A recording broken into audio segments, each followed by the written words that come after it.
Welcome to the Ask Ezra Intimacy Coaching Podcast, a peek behind the curtain of some of the most intimate conversations that people have with Ezra as an intimacy coach. Join us for a session already in progress. As of this recording, it is Pride. Pride is in full force. Lots of sexy stuff happening, festivals, parties. My podcast is doing numbers with a whole bunch of like Pride lineup. Nice. But that's not what we're here to talk about. No, it isn't. No. My emotional stuff. So here's something that I have noticed within myself and with other gay men, that for whatever reason, it's just so much easier to have sex, to hook up, than to be emotionally vulnerable. And like, I know that there's nothing wrong with just hooking up and having casual sex, because I do it all the time. But why is it just so much easier for the physical than the emotional? It's really tough to answer the questions why, right? I mean, I can speculate, but that's not going to do really any good. You know, and I'll probably be wrong. So I'd rather focus on solutions, Okay. So if your experience is that, your life is full of hookups and you'd like something more intimate, then we can make a strategy for finding something more intimate. God. Yeah, it's a little scary, right? Yeah, that's so terrifying. That's so fucking scary because, okay, time to get a little bit real. I know for a fact that for me, it's hard to be intimate with other men because most of the trauma in my life has been perpetuated by men, if not all the trauma. So, for example, I was raped by my first boyfriend. I was molested by an uncle, and I was drugged at a party at a gay bar. So I feel like that's part of the reason why it's so hard for me to be emotionally vulnerable. But the thing is, I am emotionally vulnerable with some other men in my life. It's just that I have this trouble of like letting them get any closer than at arm's length. So, for example, one of my fuck buddies, we have the greatest sex ever every single time. We've been fucking like animals for the last 4 years. But Ezra, he's a Republican. He keeps Fox News on while we're having sex. Oh, is that some S&M stuff where he's torturing you? No, he literally believes Fox News is the center of truth. And it's like, wow. But here's the thing, even if he is so diametrically opposite to me politically, we have so much love for each other. Like, fuck, I went to this guy's like chemotherapy to support him, right? Like, that's love. That's beyond fuck buddies. That's something, right? Yeah. But like, I have trouble getting any more emotionally intimate with him, in the sense that like, I think we can be boyfriends, or I would like to be boyfriends. And it's not just him, it's like all the other guys I've been with. So besides the trauma, like, what's there to unpack there?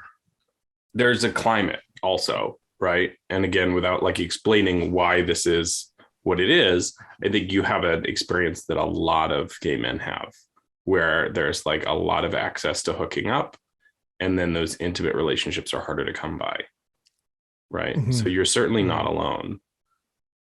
So if the very first thing is, I can give you, you're not isolated here. This is not, you're not the only one having that experience. I'm not the first, and I won't be the last. No, certainly not. You're not the only one right now. So thought I was special. You are special, Tim, but this is not a unique problem. I know. And because it's not a unique problem, you're not the only one looking for a solution. And so there's a lot of other community opportunities, a lot of other connection opportunities that lead to things that are more serious, right? That lead to Mm-hmm. people who have, intentions of finding life partners, or maybe it's not life partners, but it's more intimate, right? And something that really struck me is that in general, like not just in the gay world, but in general, where you meet someone tends to set the tone of the relationship, right? So like So if we meet over Grinder or something. if you meet in a place that is for hooking up, it's very likely that it's going to be a hookup situation, Mm, right? mm, mm. Like if you meet somebody at a bar, it's going to be a good time. It's going to be, it's going to be indicative of the bar, right? Whereas if you meet somebody at the bank, then it's going to be an investment, right? Or if you meet somebody at the grocery store, then it might be nourishing, right? And so Right. the way that we meet people has a huge impact on how they show up in our lives, right? The And context of the interaction. that's right, yeah. Mm, And the other thing you can do is be really upfront about conversations about intentions, right? mm, So if mm. you are like, okay, I'm done hooking up, I want to meet somebody who can be a companion, right? But you don't have that conversation, then they're not going to get it, And it's not to Mm, say you mm. couldn't ever possibly meet somebody at a bar that leads to, but if you don't have that conversation, the assumption is going to be that you're there for a hookup like everybody else is. Right. Now, that sits a little uncomfortable with me, mostly because the first thing I think about is when I meet someone with the intention of making it long term and intimate, can I just come outright and say, hey, I'm looking for marriage?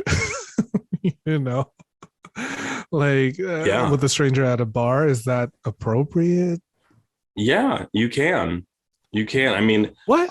you can. And I think it feels a little strange, especially at a bar. But like, let's say you're on a date, right? And you say, oh, hey, let's Mm, meet for coffee.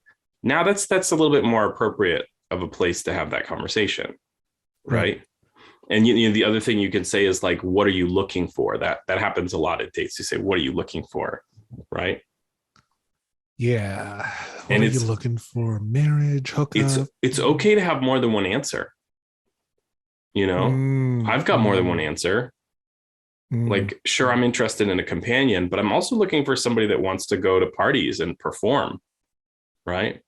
Or somebody that just wants to hook up every once in a while. Like, there's a Valid. few different slots in my life. If somebody told me that they had a total opposition in politics to where I feel, right, then they're not gonna meet that companion tier. I need somebody who feels Right. compassionate towards people who are less fortunate. And I feel Mm-hmm, like people mm-hmm. who have different political views are not so compassionate, right? Right. Okay. So in this specific example where I don't know, some stranger at the bar approaches me. Right now I have space in my life for casual sex partners, like frequent fuck buddies. Mm-hmm. And I'm also open to the possibility of either a friendship or something more long term. That would be appropriate to say That would in be like a appropriate to bar. say. And the other part of that conversation is when you find out somebody really doesn't fall into the category of long-term partner, you can say, I don't see this going there. Oh, like you can test the waters a little bit after casual sex and be like, I don't really see you as more of a long term kind of thing. Maybe this is just a casual fling. Is that Yeah. cool with you? Yeah. Well, and some people will abstain from the casual. Like some people who might like have casual sex, but are also looking for a long-term partner. If somebody's Mm, interested in being a long-term partner, then they'll say, well, okay, let's not have the casual sex and let's have like a few dates and really get to know each other first, because the sex can be distracting. that's true. Like, because when sex is on our mind, our inhibitions are like lowered. We'll take riskier moves. We're not Hmm. really thinking too clearly. God, that's so difficult. Because like, what if like I'm having a fuck buddy, and all of a sudden I start to feel something more than just fuck buddies? We've Yeah. already had the sex. How do we transition into the more intimate part of it? Well, you have a conversation, right? You have a conversation because especially if you started with somebody in a casual sex setting, they may not be interested in anything besides casual sex, Mm-hmm. right? Mm-hmm. And you might Mm-hmm. say, "Hey, so I'm starting to feel like really attached and really interested in maybe getting to know you better. How about we start dating?" Right? Ooh, okay, okay. Yeah. Oh, what about the other way around? From like you don't really see yourself going long term with this person, but you Yeah. have amazing sexual chemistry. How do you transition from long term to just fuck buddies? Because that almost feels like a breakup, but not really. Well, yeah, and it can be, I'm you're going to hate me, Tim, because I'm always going to say you should talk about it. No, I hate having conversations. But yeah, Emotional you should talk vulnerability about gives it. me hives. Yeah, okay, so let's imagine that you and I are just fucking, or no, we're Okay, dating, right? We're dating okay, and also fucking. And right. I reveal to you something that you see as totally unacceptable. It's not something that you want in a long-term partner, right? Okay, Now, like kids or something. sure. Let's say I want to adopt 12 babies and you don't want kids, right? Yeah, And not that's part of one. my plan and that's not Right. negotiable, right? Mm-hmm, mm-hmm, The best thing you can do is at that moment say, I don't think that that's the kind of life I want to live. mm-hmm. It doesn't get easier. That's yeah. That's heartbreaking. It is, but what is worse, breaking somebody's heart or knowing you're going to break somebody's heart and keeping it a secret? Yeah, no, you have to let it out in the open, because Yeah, if you don't come out with it, it's just gonna fester and it's just gonna kill you. And it's unfair to both parties in that situation. yeah. Well, and I can tell Keeping. you that there's a conversation that you might not have had with yourself, right? And it's Mm, about what is really important to you, Tim. ooh, what is important to me? Yeah. I And mean, if you oof, can't answer that question, then you're really searching around in the dark for this partner, right, right. you know? So, what do you mean by what is important to me? Like, what is important to me in terms of my values, or what am I looking for in Yeah. a Well, relationship? values are good to know. Values are great to know to sort of educate yourself about yourself. Mm-hmm, Um, but what I'm thinking is partner wise, right? Like we mentioned, there was the partner who had very different politics than you. mm-hmm. Is that a deal breaker? Do you need somebody who shares your politics? I do. I mean, no two people are ever gonna agree on the exact same things, but at least we'll agree on some things. And Mm-hmm. someone who doesn't believe in quote unquote reverse racism. Yeah, sure. Well, Yeah, so that's in your needs list, right? right. Do they Similar need to be politics. do they need do they need to be rich, or do they need to be the same color as you, or do they need to be over 6 feet? Like there's a whole host of things that can be Right. preferences but not needs. And so when Mm-hmm. you're dating somebody and you come upon something that is a need that is unfulfilled, especially if you're monogamous, then you got to say, okay, this is a deal breaker for me, right? Right, right. Or this Mm. could be a deal breaker. If it's really Now, good, you might say, this ordinarily would be a deal breaker. right. Now, where do we start to sort out what exactly are preferences versus needs? Because Yeah. I don't really need someone who's over 6 feet, but also I kind of can't get along with someone that's 4 feet and under, mostly because of the sex thing. And that's fair. Okay. Right. You're entitled to your preferences. Right.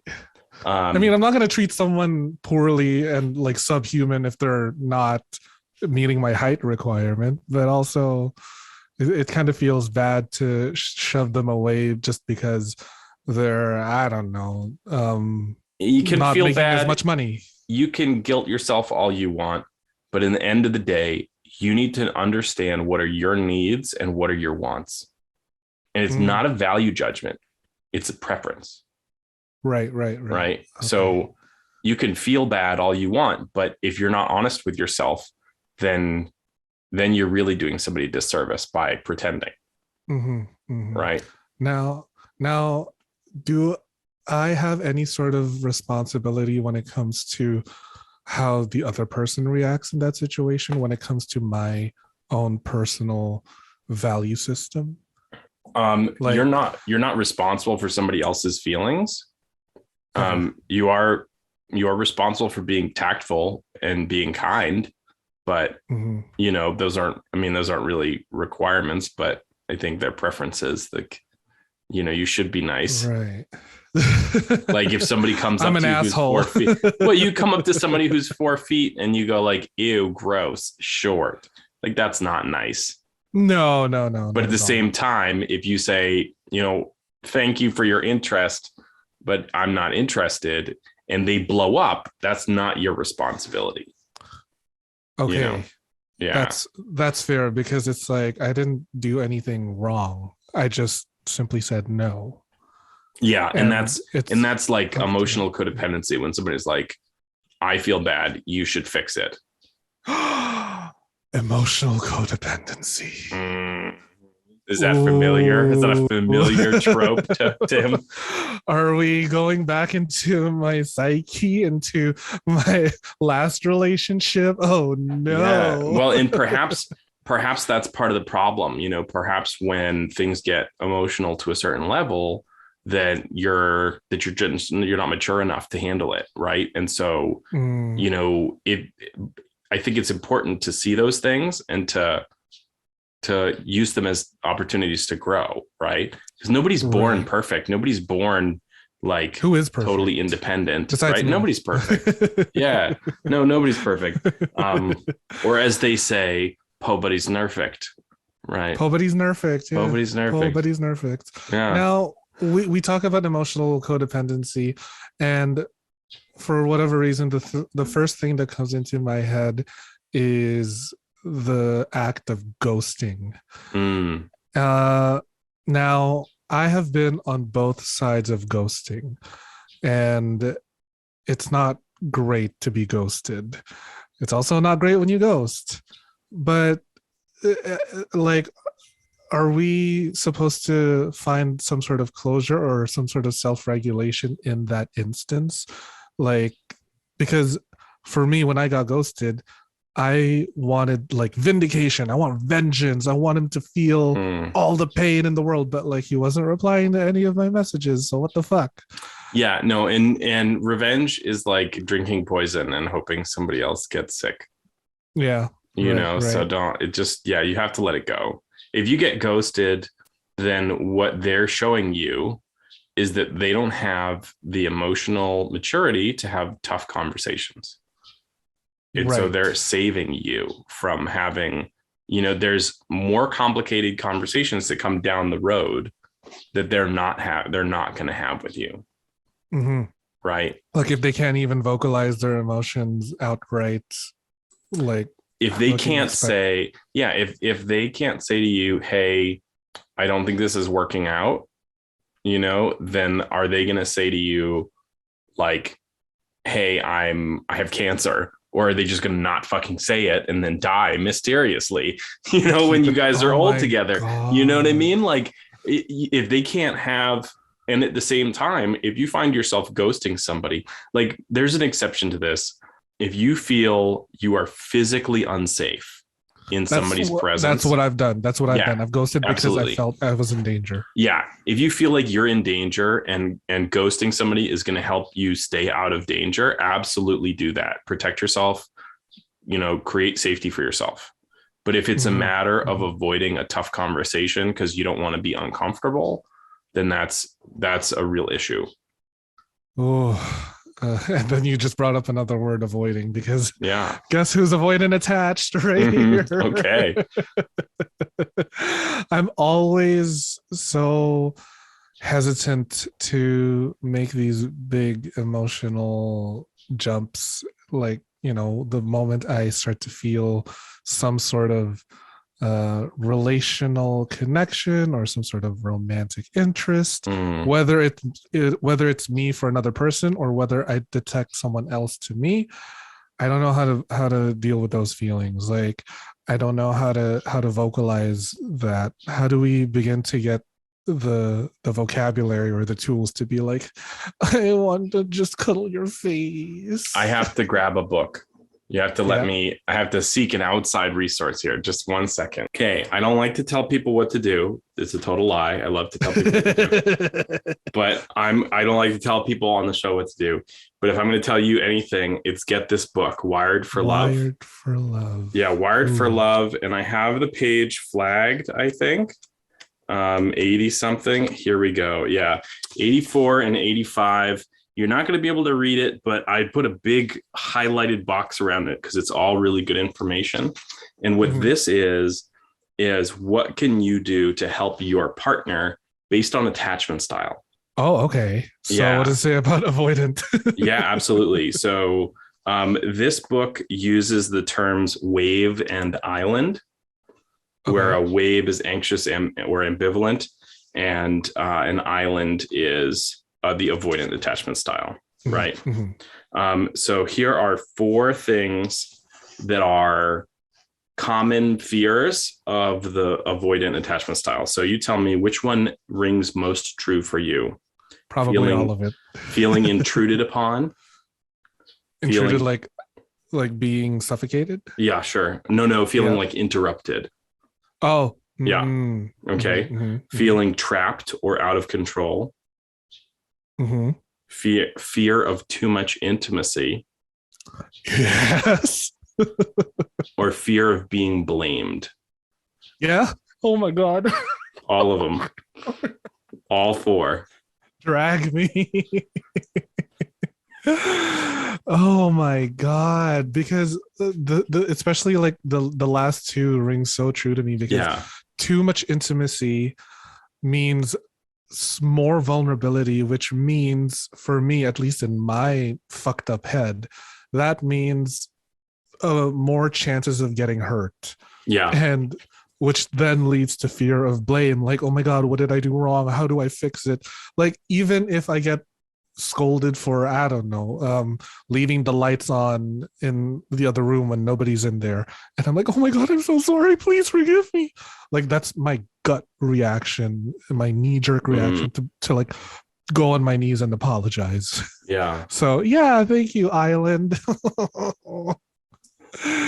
Well, and so I'll say, first off, therapy is amazing. So I don't know if you got a therapist, but I've been in therapy since 2018. So congratulations. The other thing is, you're kinky, right, Tim? So there is this thing called the compulsion to repeat, right? There is this tendency to sort of repeat these traumatic experiences that we've been having. And either we sort of find somebody to make us the victim, or we find somebody to play the victim. Oh, right? God. Yeah. Now, when we have this compulsion to repeat, it can be very strong. And there are sort of 2 options, right? We can enter into that situation where the person, either we or also the other person, is unknowing of what is really happening and why this sort of compulsion keeps coming up, right? And then you don't have a safe word, you don't have control over it, you cannot stop that engagement. right? Mm-hmm. The other option is to be honest and open about it and be aware of it, make your partner aware of it, and say, this is the thing that I tend to do. And I'd like to do this, but we can do it in a sexy way. And then if it's too much for either partner, you can say, Red, you can stop, right? Mm-hmm. Mm-hmm. Right. So that's agency or without agency. The second one is with agency, right? Either you can stop it or you can't. If you can stop it, you have agency. Mm-hmm. So let's say, for example, I want to get slapped in the face. Okay. Right. I can either find a relationship where my partner is going to go off the handle and lose it and slap me in the face, and I'm going to get what I need. Right. Mm-hmm. Or I can say, hey, I want to get slapped in the face. Can we do this? Right. Right. And so that's BDSM gives us the opportunity to take that compulsion to repeat and bring it to a safe space. Okay. Like you're getting some semblance of control in that situation. Mm-hmm. Or yeah, you have real control. Like you could say, okay, I'm done getting slapped in the face. That's more than I can handle. I'm done. Let's talk about it. Let's cuddle. Whereas if I have a partner who just gets like so angry they start slapping me, right? Yes, I get slapped in the face and that's what I wanted, but I can't say, okay, now I'm done, because they're off the handle. You know? Right. So how does that then translate to my anxious attachment? Yeah. That is me getting distracted, honestly. That's okay. I saw that you said like, oh, I forgot to turn the lights out. Now I'm upset.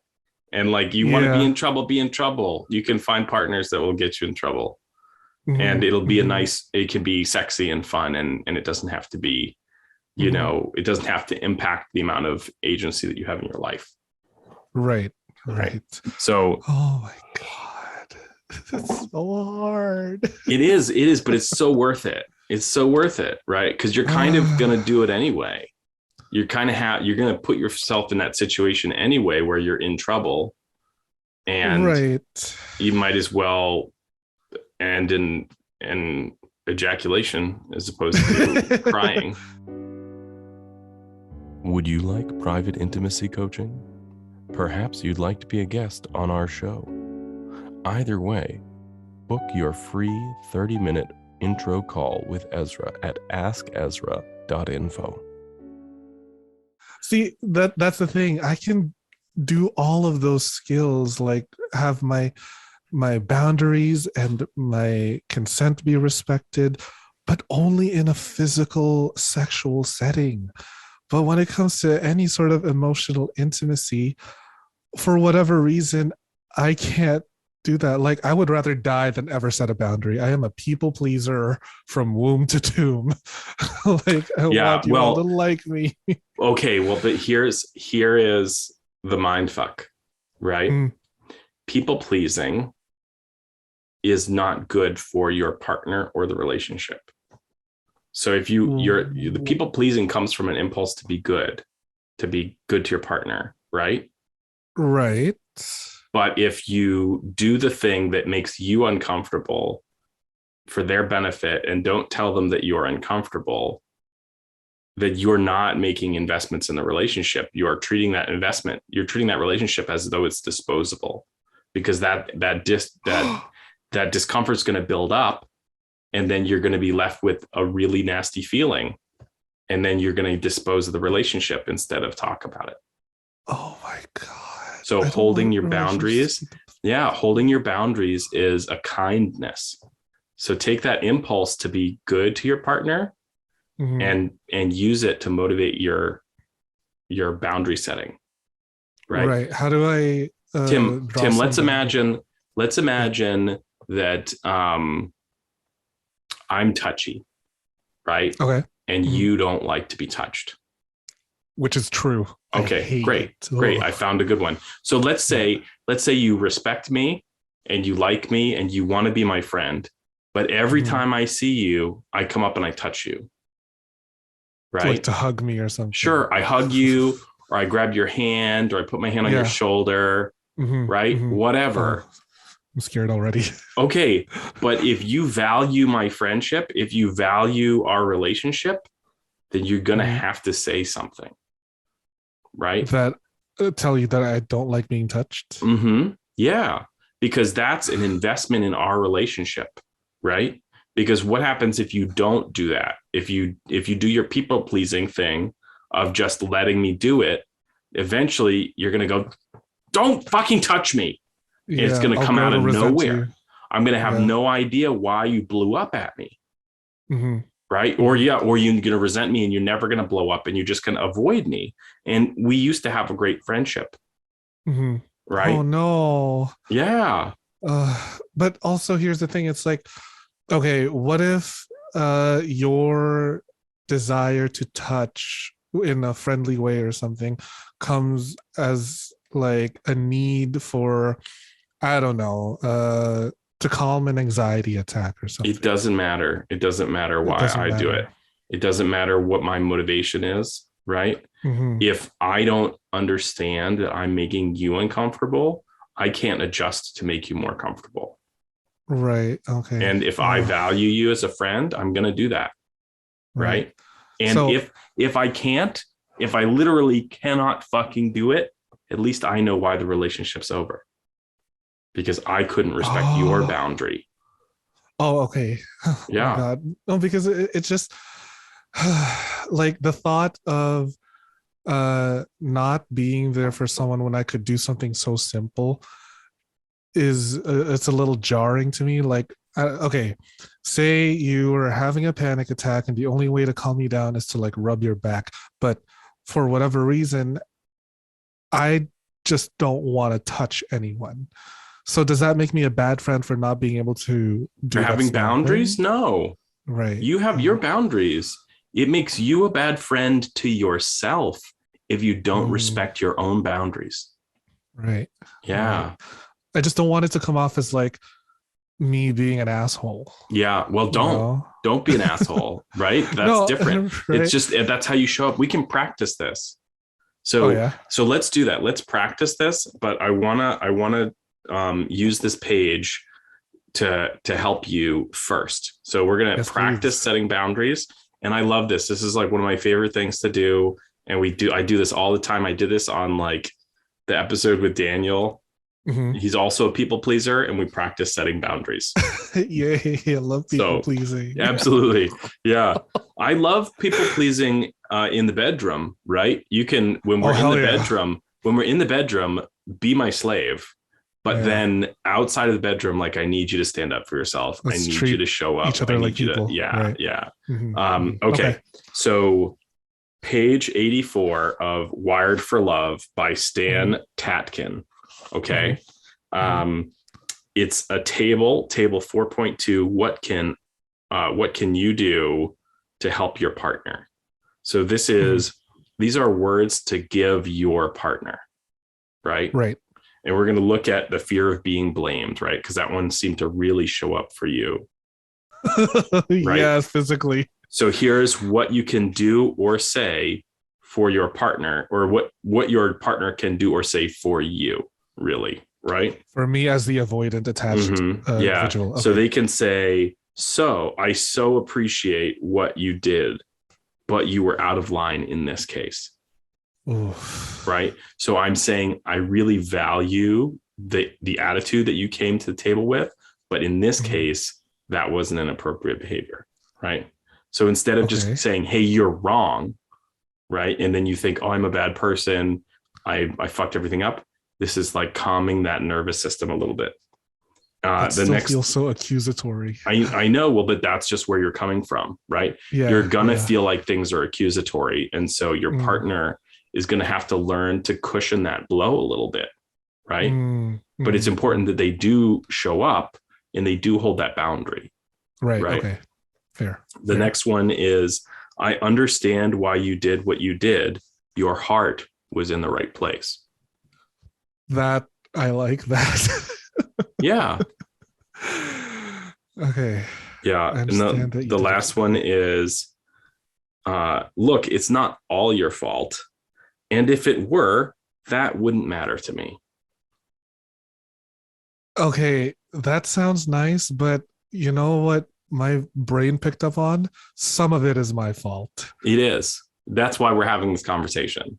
Oh, We're not like, perfect people, okay, right? In this is an imaginary setting where right, you need to be sort of held accountable for something. right. And like in my fucked up psyche, that some of my fault will like grow Mm-hmm, exponentially mm-hmm. and fixate on that some part. Yeah. Oh my God. Yeah. So okay, so here's another one, right?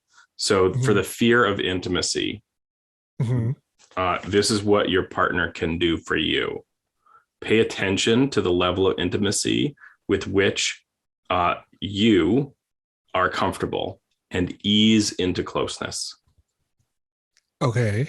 right? So All they can right. be aware of how much intimacy you're okay with and sort of and approach slowly because that's going to be challenging for you. Right. Like how does that look like? Like okay, Are you okay to talk? let's say like cuddling is a challenge for you.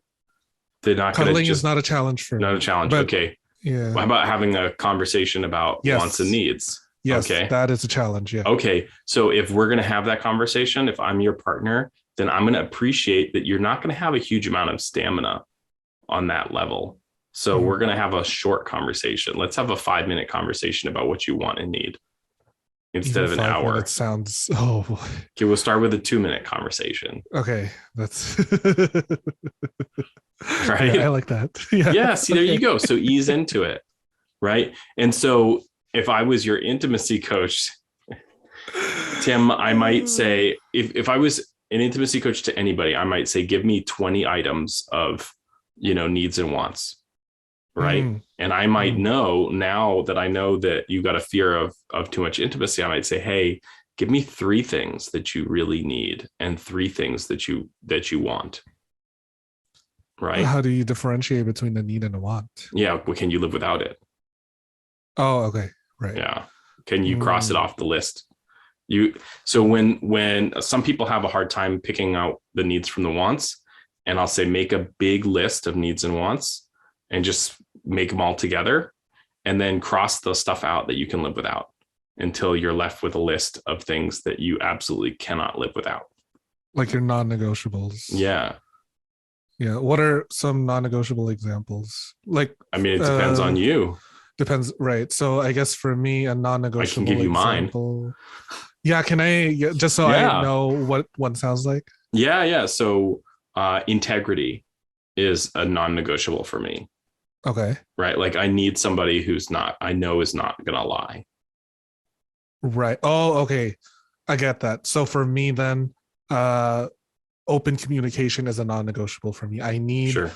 to be having conversations at a prompt and timely manner. Like I don't need you to text me 2 seconds immediately after, but like at least within a reasonable time frame. Like I don't know, in an hour or 2 hours. Mm-hmm. You know, Yeah. like if you can't respond to a text within a day or so, then that tells me you don't really have enough Mm-hmm. time to wipe your own ass. Sure. Or that you're just not a priority for them.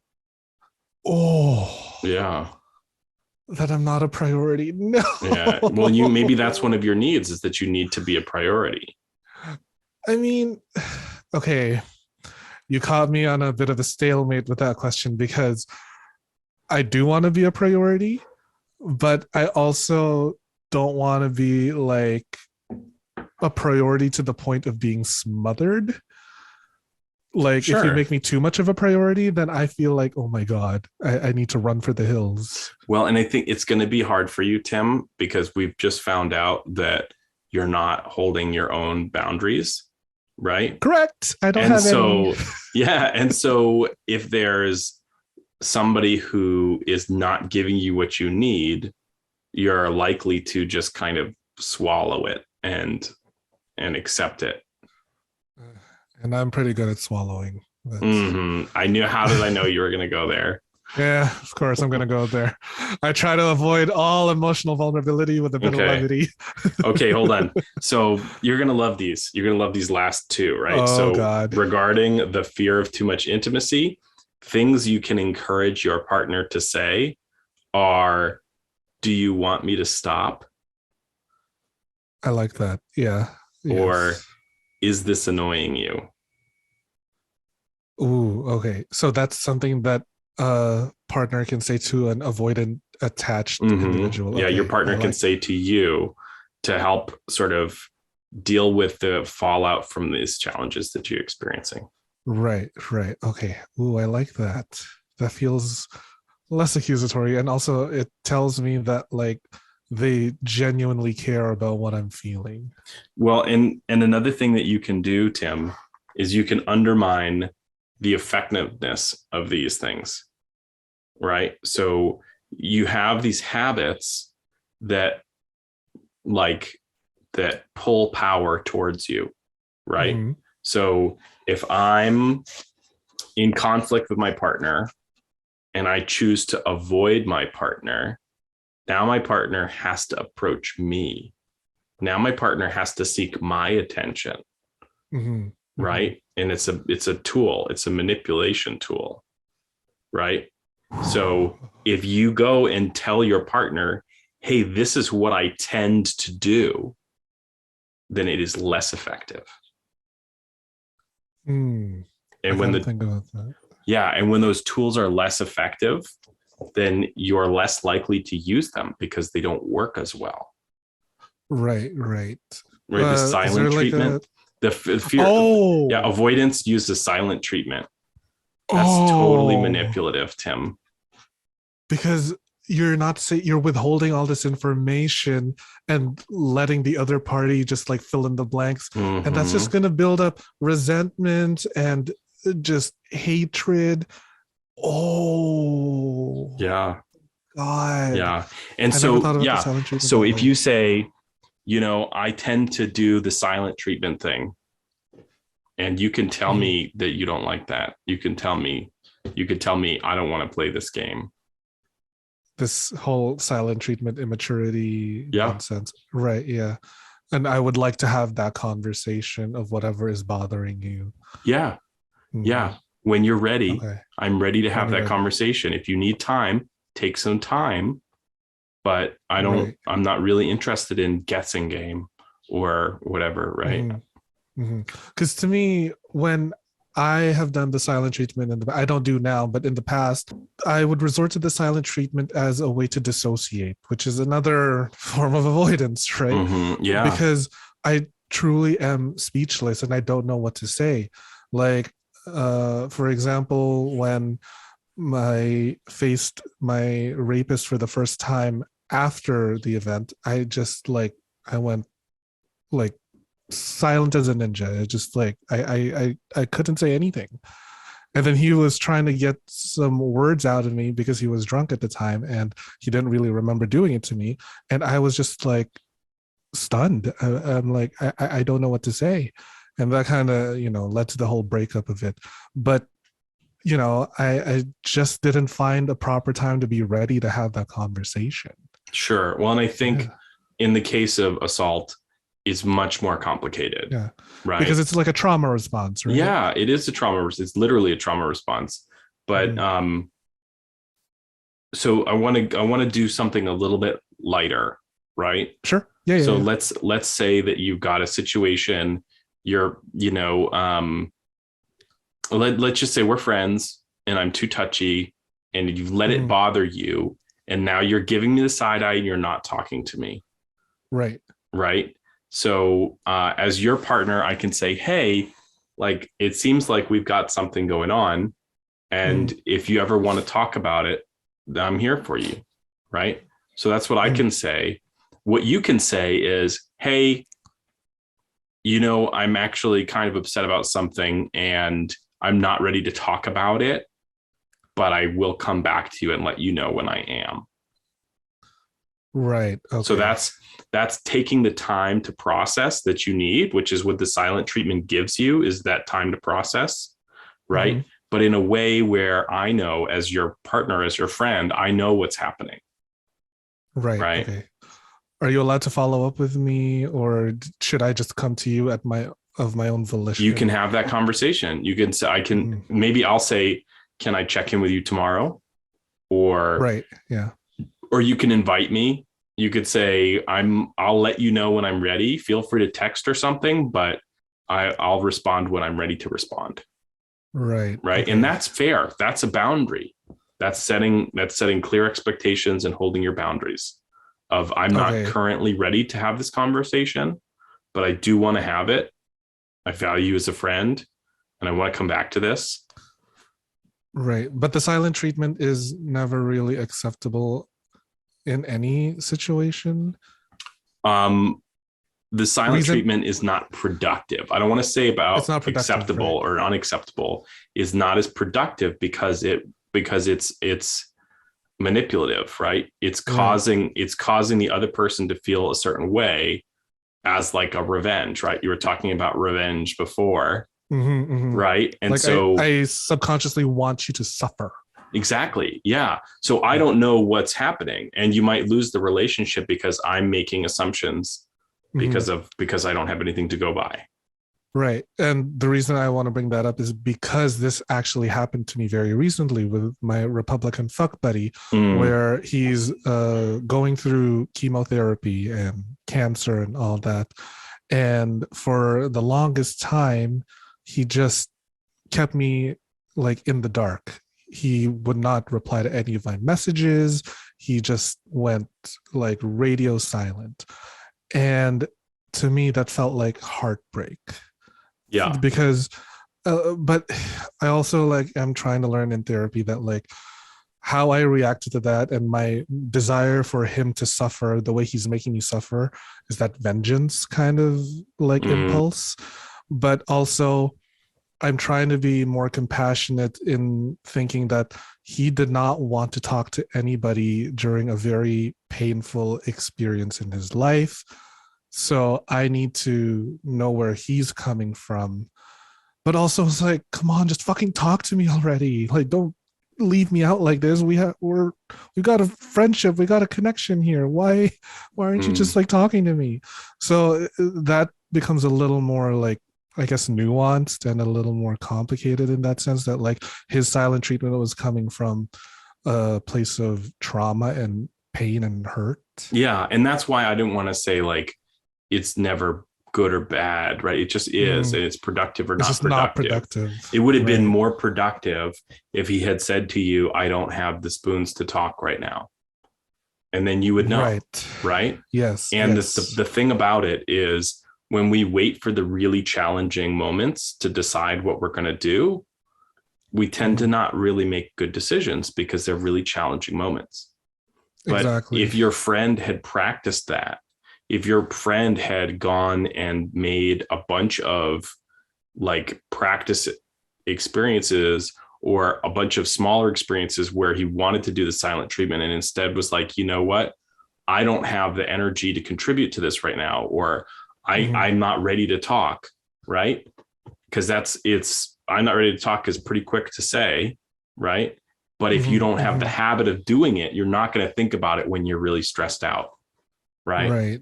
So that was his way of, I guess that was his response, because we are both like avoidantly attached. Like, can two avoidant attached or anxious attached or whatever individuals, can they exist sometimes? Yeah. Can they live in like they have like separate cottages across the way.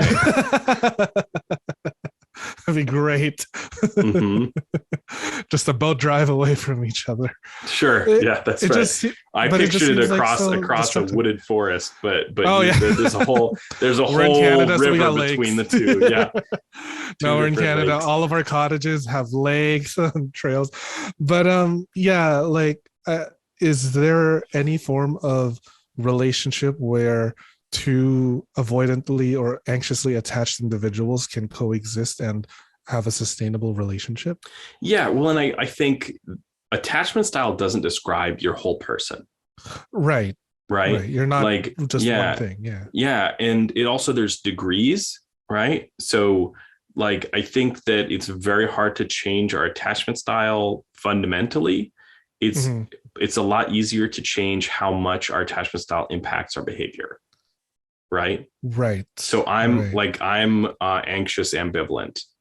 Mhm. I am way more secure than a lot of anxious ambivalence, right? Right. I'm also 100% secure with my child, Mhm. right? Mhm. I've Mhm. never felt any anxiety around my relationship with my child. And so Mhm. there's a relationship where I'm 100% anchored because their well-being depends on it. Right. You know what I Right. mean? So I Mm. shaped up because I needed Right. to, Okay. Yeah. right? Mm. So Yeah. Yeah. so Yeah. there's so I don't want you to feel like you're broken and you'll never be fixed, I right? am It's not though. accurate, Tim. That's an excuse. If you say I'm broken, it gets you off the hook for doing the work to be better. Oh, God, but I don't want to do the work. It's so hard. I'm a real son of a bitch, aren't I, Tim? I know you're I'm the really holding your worst. feet to the fire. Why are you making me a better You person? I signed don't up for want to. this. I want to be a fucking toxic individual I forever. asked you if you wanted to come on the podcast yesterday. You jumped. I jumped at the opportunity because what am I? I'm a masochist for emotional vulnerability. That's why I like you so much, Tim. That's right. Oh my God. I clearly have so much work to do with my own Well, attachment styles. and okay, I hear this too about like I'm so bad, I'm so bad, I'm so bad, right? Um, you Yeah.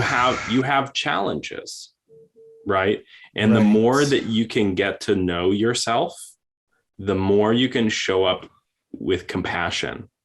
So all of You these experiences are going to help you love yourself better. And isn't I, that the prize? I'm making a very shocked face right now for the listeners because you just literally said verbatim what my therapist said a couple days ago. Because I'm good at my fucking job. Yeah, exactly. That like I have I have so much trouble connecting with myself, capital S Mm. self. And if I can't build a relationship with myself, how do I build a relationship with other people? Well, Like a and genuine caring one. yeah, well, and it's not, it can seem super overwhelming, right? Like Yeah. learning to love yourself can feel like a huge task, but it's just one step at a time. It's just day by day, Mm-hmm. right? And you know how to Mm-hmm. build a trusting relationship with a friend. So you just do that Yeah. with you, right? When you set an appointment with yourself, that's the most important appointment. You don't skip it. Mm-hmm. When you Yeah. make a promise to yourself, you keep it Right. under any means necessary because you're so important that you don't want to break a promise to yourself. So And that's how the you're going to only build trust with yourself, yeah. right? And that's how you're going to be able to rely on yourself. Yeah. Because that's the most important relationship at the end of the day is your relationship with yourself. Yeah. And like if you're not there for you, then how can you be there for others? Well, and I've Oh got this is really going to blow your mind, Tim, right? no. I'm scared. So I love negotiation so much. I'm practically like a negotiation fetishist, right? Like I will negotiate. Contracts, Yeah, clauses, exactly. Yeah, let's riders. go. Oh I yeah. want to negotiate with somebody for so long that they become fatigued and start acting badly. So I know what they do when they're tired. Sadistic little bitch. Yes. Yes. Um, so sadistic big daddy. Thank you. Oh, thank you. I'm sorry. My Big, apologies. big daddy. I prefer not to be Big gendered. Daddy. Yeah, big daddy. Okay. Daddy. But the point is, there is a term in professional negotiations called BATNA, BATNA, Okay. best alternative to negotiated agreement. Best alternative to negotiated agreement, Batna. Okay. Right. So if you imagine you're interviewing at a job and you already Mhm. have a job, then you're Mhm. already having a job is your BATNA. These guys can give you an offer and it has to be better than the job you already have. Otherwise, why would you move? Right. Right. Okay. So in a relationship, every time you date, it's a negotiation. right? Mhm. You're negotiating a relationship, and your Batna is your relationship with yourself. Self. Yeah. Oh my God. Yeah. Yeah. Because True. if we're dating and you want to spend some of my time, you've got to present me with a better offer than me spending time with myself. Oh my God. How do I do that? No pressure. Well, no, what you do is you improve the quality of time that you spend with yourself, right? You show up for Okay. yourself, you're honest with yourself, you hold your own boundaries, right?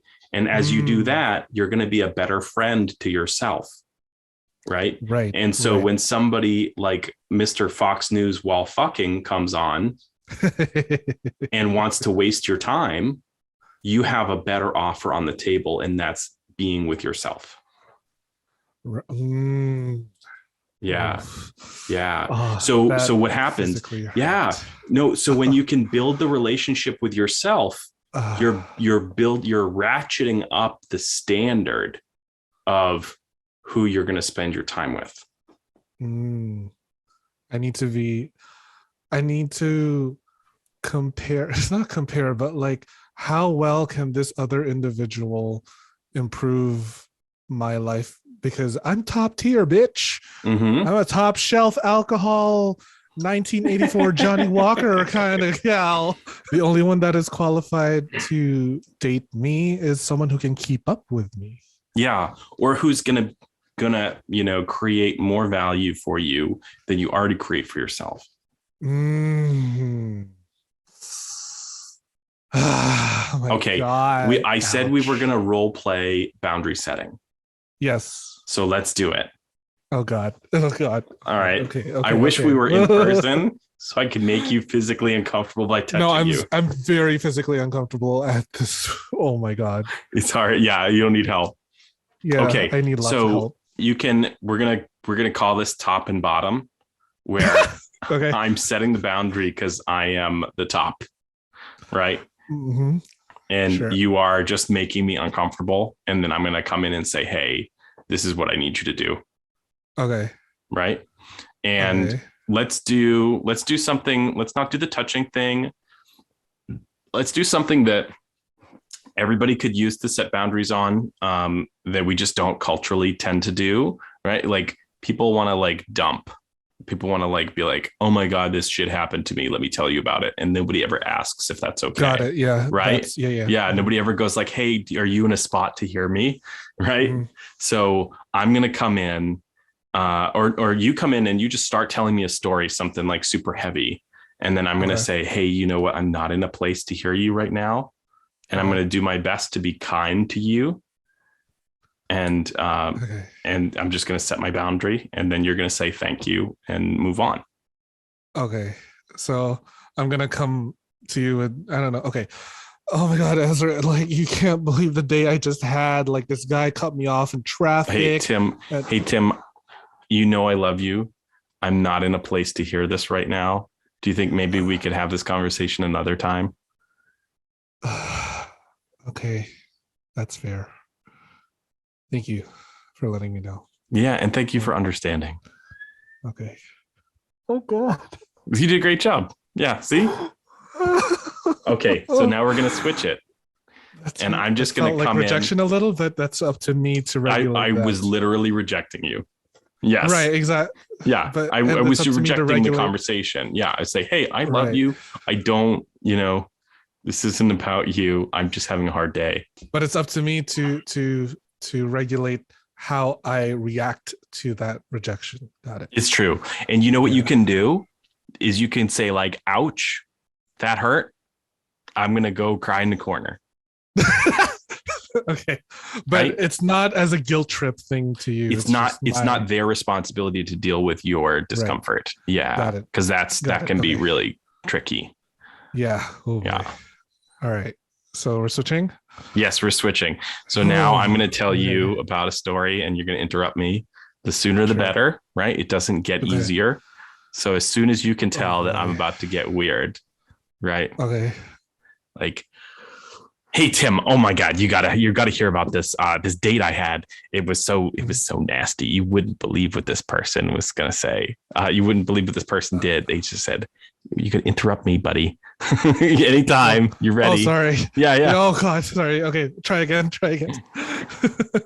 You're ready to hear I the was, story. I know. I sorry. See, Okay. that's what I mean. I was like, Yeah, yeah. No, you gotta I stop me. wanted It to. doesn't get any easier. I saw you look like a train was coming at you, Tim.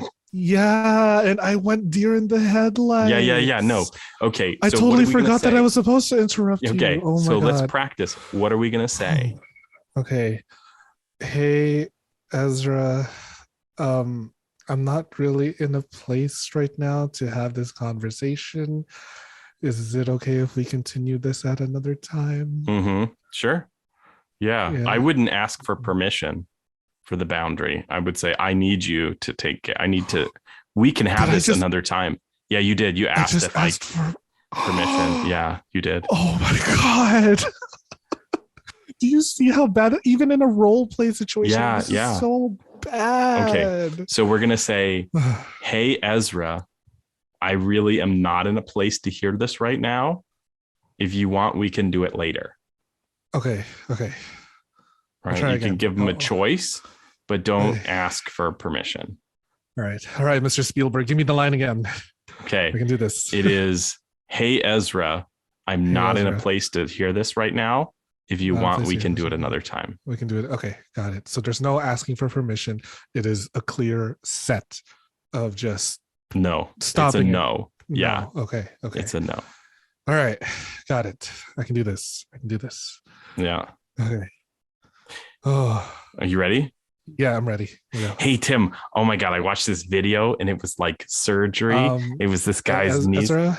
Yeah. Ezra, I'm not really in a good place to have this conversation right now. Let's have this conversation another time. Okay. Thank you for letting me know, Tim. Cool. Okay. Wow, that was really hard. Yeah. Well, the more you practice it, the easier it's gonna get. Yeah. Okay. I guess practicing your boundaries is very much like a muscle. Yeah.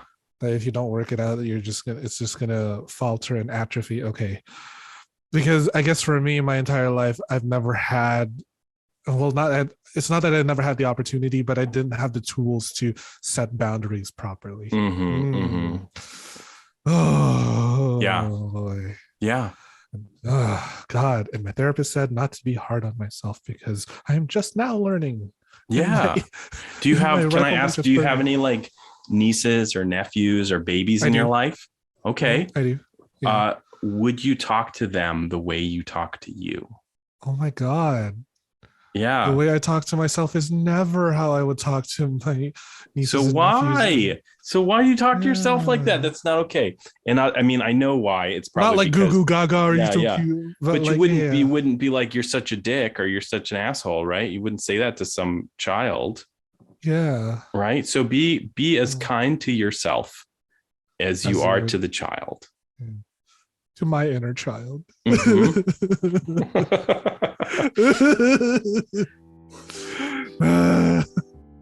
so hard. It is. It's hard, but the payoff is tremendous, Tim. I bet. Thanks for watching the Ask Ezra Intimacy Coaching Podcast. Support our show at patreon.com/AskEzra. Join us at the personal growth tier and receive a special thank you on the next podcast episode. A very special thank you to both Sarah Nash and Deb Matson for being Patreon supporters at the personal growth tier and helping make the Ask Ezra Intimacy Coaching Podcast possible.